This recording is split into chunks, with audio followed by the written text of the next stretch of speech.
I feel a sense of belonging and a sense of betrayal. I'm being asked to share the family secrets. Don't talk, don't trust, don't feel.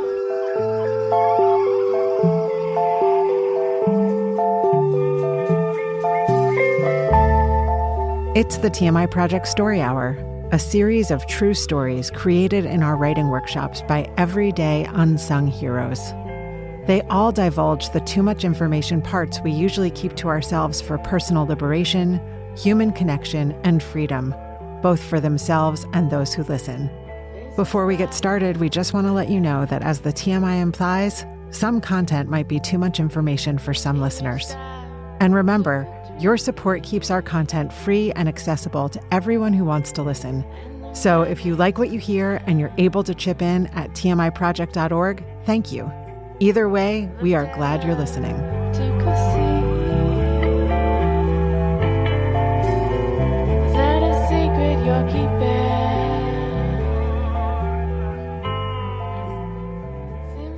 Hey there, it's Eva, your host for Season 7 of the TMI Project Story Hour, Vicarious Resilience.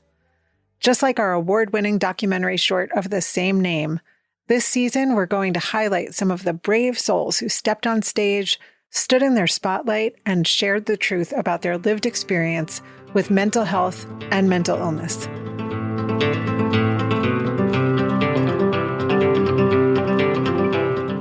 Today, we're celebrating Patty.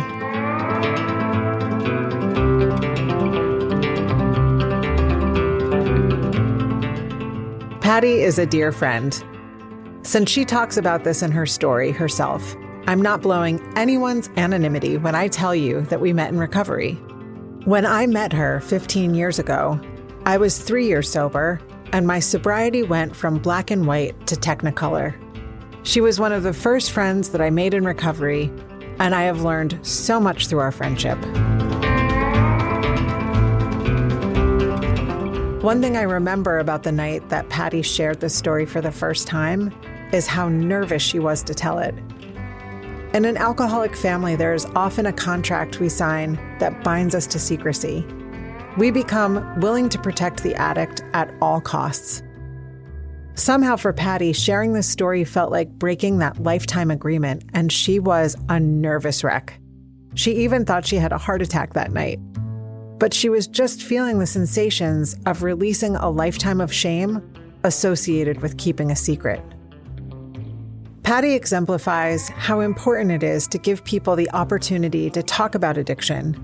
By opening the doors to conversation, we let out shame and let in the opportunity to seek help, community, and sobriety. This story was presented at the Northampton Center for the Arts in Massachusetts on October 2nd, 2012. Here's Patty. I love my father.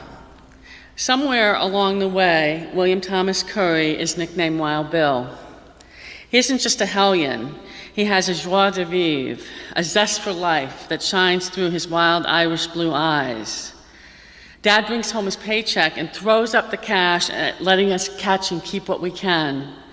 We feel like we hit the jackpot.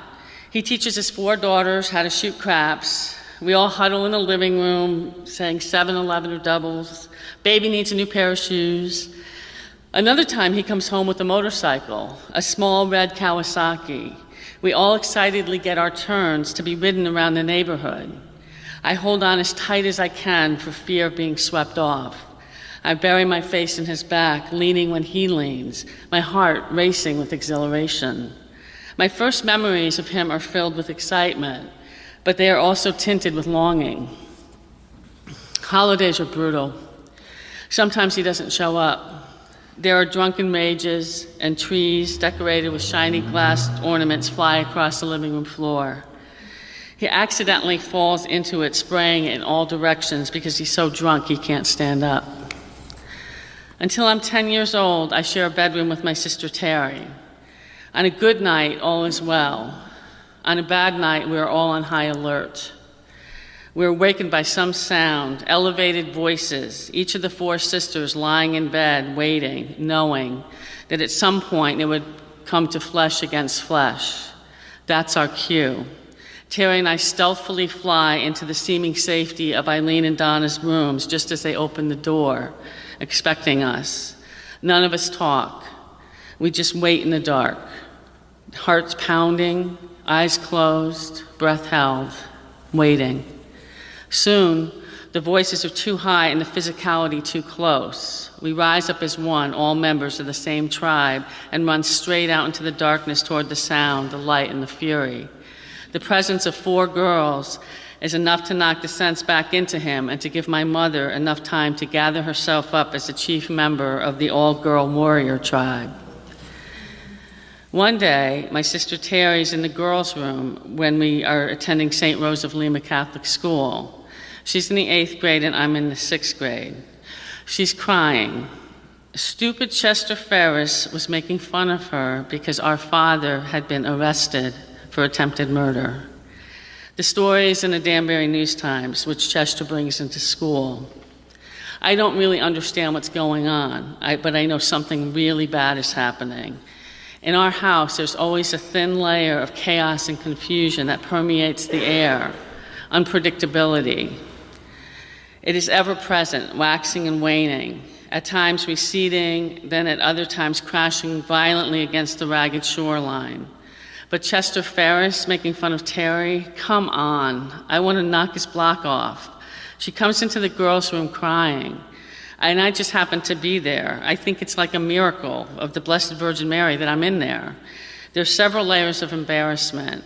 It wasn't a domestic dispute between my mother and father. He was going to shoot a girlfriend, and he was, of course, blindly intoxicated. Even though the charges are dropped, he's still a drunk, a cheat, and an attempted murderer. This is the straw that breaks my mother's back. She is filing for a divorce. I feel relief. This divorce could mean a more peaceful and serene life. I stand there not knowing how to comfort Terry. I want to click my heels together, but I don't know where I want to go. In high school, my father all of a sudden out of nowhere appears. He's still a drunk, but all of a sudden interested in me and my life. He wants to know the who, what, where, when, and how of it. I'm incredulous. You don't get to ask those questions. You don't deserve to ask those questions. I despise your despicable drunkenness. I owe you nothing. I'm righteous even though by this time I'm drinking alcohol, smoking pot, and doing any drug that I can get my hands on. I start drinking at 13, or I should say my first blackout full tilt drunk was at 13. I'm sure I tasted alcohol before then, sipping my grandfather's ice-cold Yuling made in his hometown of Shenandoah, Pennsylvania, or Pennsylfuckentucky as I like to call it. I lick my fingers after pushing the ice cubes down into the 4 fingers of scotch that I pour for my father. At the same time of my first drunk, I start going to Alateen. I hate it and find comfort in it at the same time. I go with my mother, who attends Al-Anon, while I am shuffled off to the damp, cold church basement for the Alateen meeting. There are other teens there that are suffering from living with active alcoholism. I feel a sense of belonging and a sense of betrayal. I'm being asked to share the family secrets. Don't talk, don't trust, don't feel. I'm introduced to Alcoholics Anonymous when I go with my father and mother to AA meetings during his many cycles of sobriety. I have an interest in AA, though not in relationship to my own drinking. I'm in denial for a long time. Though I don't know it, I'm following in my father's footsteps.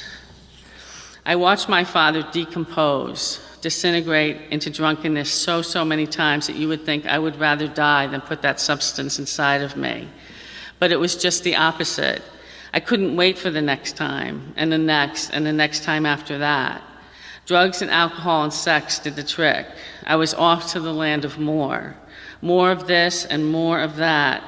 I'm a budding alcoholic. Thankfully, I get sober some 15 years later at the age of 27.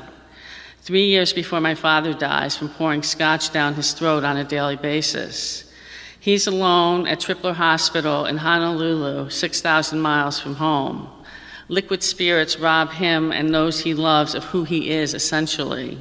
He loses everything: his wife, his daughters, his grandchildren, his ability to work, his health, his mind, and ultimately his life. I'm sober for 23 years. I get to live the life I always wanted to live. I fall in love. I have a deep, meaningful relationship with my friends and family. My work is rewarding and satisfying. My life is beyond my wildest dreams. I believe that I'll remain sober until the day that I die. But in 2010, after succumbing to years of grief after my partner died, turning inward rather than reaching for help, and a deep, dark, debilitating depression, I start drinking again. I'm in North Carolina by myself. I take myself out to dinner, and just like that, even after 23 years of sobriety, I order a frozen margarita, salted rim, Cuervo Gold. It feels very familiar, comfortable, and reasonable. It feels right to be 800 miles away from my home by myself at dinner ordering what at another time in my life I looked at as poison. I'm just like Wild Bill. He was a drunk, I'm a drunk. He had periods of sobriety, so do I. His drinking led him down a path of total destruction and obliteration, costing him his family, his livelihood, and his life. I narrowly escaped taking the path that he took. In a few short months that I drink again, I also begin to lose everything: money, property, and relationships. The worst of it is not the material things. I lose trust in myself and the trust of my beloved friends and family. I lose my sense of place in the world, my sense of belonging. My self-confidence is shaken. I'm living in abject terror of the future and deep regret for the past. I am falling fast, taking a nosedive, thinking that living is a chore. The other side starts to call my name. I can see myself dying like my father. When he dies alone. None of us are there. When he is near death, his nurse Susan tells me that she turns the radio station to country western, the music he loves. He tells her that he loved Mom, the sweetest and loveliest, and his 4 daughters, all beauties, and his grandchildren. And he does have regrets, which have to do with his love of Dewar's Scotch whiskey. Thank God he goes peacefully, as much as his life was riddled with pain and loss at the hands of alcoholism. He, too, was a child of a raging alcoholic. His father died at 39. I come close to repeating the family legacy, but one day I make a decision to ask for help, and help arrives. I see how alcoholism is taking me down, just like it took my father and grandfather. By the grace of God, I see a future where I don't have to drink anymore, and that's the path I take, with love and understanding in my heart for my father and the road he traveled.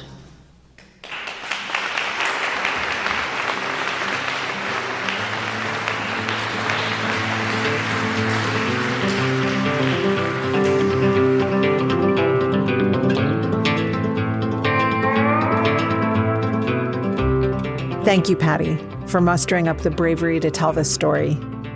I know so many people feel imprisoned by the secrets that they keep for others, and hope your story will inspire them to set themselves free. And for personal reasons, I am so glad you were able to get sober again. Our friendship means the world to me.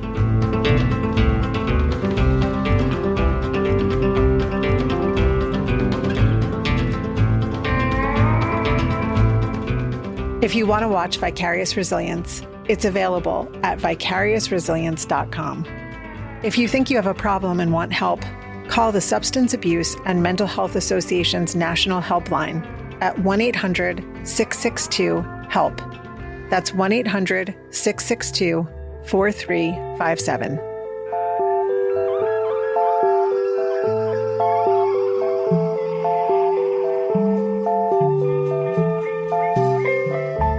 If you like what we're doing, please subscribe, rate, and leave a review wherever you get your podcasts. It really helps. TMI Project is available to offer true storytelling workshops and performances for your school or workplace. To learn more or to support our work, you can find details about it all at tmiproject.org. This episode of the TMI Project Story Hour was produced in partnership with Radio Kingston. It was written, edited, and produced by me, Eva Tenuto, Blake Pfeil, and Rain Grayson. Our theme song is Secrets by Edison Woods. I'm TMI Project's Executive Director. Our Operations and Programs Manager is Blake Pfeil. Our Organizational Administrator is Rain Grayson. Our Marketing and Digital Coordinator is Laura Marie Ruocco. Our Administrative Assistant is Riley Gibbons. Our Graphic Designer and Webmaster is Lauren Gill. Our Partnership Outreach Coordinator is Dara Laurie. Our workshop leaders are Perla Aora, Haley Downs, Rain Grayson, Ray Lipkind, Dara Laurie, Micah, Julie Novak, Blake Pfeil, and me, Eva Tenuto. To learn more and to find a special writing prompt so you can start telling your story, visit tmiproject.org/podcast.